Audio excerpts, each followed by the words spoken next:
Samantha Power facing a critical test as the new U.S. ambassador to the UN. She is now front and center in contentious talks to create a UN Security Council resolution that would mandate elimination of Syria's chemical weapons arsenal by the middle of next year. So how does she accomplish all of this? Rick Grenell is a former spokesperson for 4 previous U.S. ambassadors to the UN and a Fox News contributor. Interesting situation in which she finds herself. She has long advocated the use of force against the Syrian leadership in this chemical weapons attack. Now Russia has stepped in and said, you use force or threaten to use force, we're going to veto this resolution. Yeah, and don't forget that just a couple of weeks ago she threw up her hands after being on the job about 19 days and said the Security Council cannot come up with a decision and diplomacy is dead. Now she's having to backtrack and try to convince the other 14 members of the Security Council that diplomacy is not dead. So she's got a very tough job. Hopefully she can really buckle down and be a good negotiator. We know she's a very good talker. We know that she delivers incredibly poetic speeches and she writes great books. But that's not the job of the U.S. ambassador. The U.S. ambassador has to sit across the table from Russia and negotiate a resolution. So now she really has to kind of buckle down and be very tough when looking across the table. You mention her speeches and her oratory. I mean, she was essentially a writer and a reporter. She doesn't have a long history of statecraft.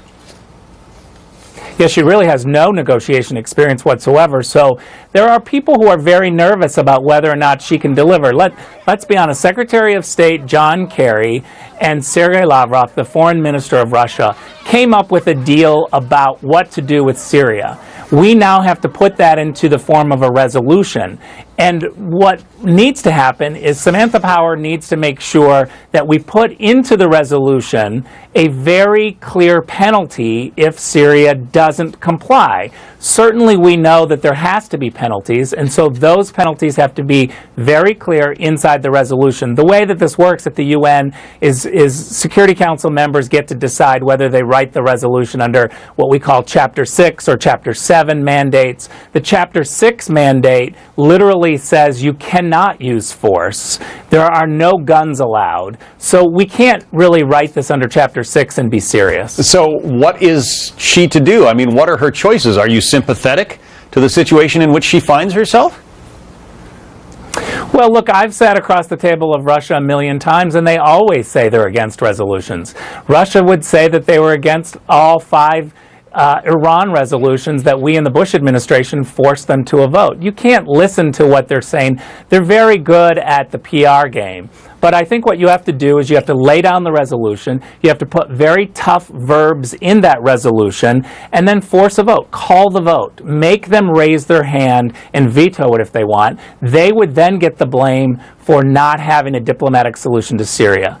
What we have to be able to do is if we're going to put in writing a serious diplomatic strategy, then there also has to be penalties for not complying with that serious diplomatic strategy. Well, make a prediction here. I mean, what do you see happening?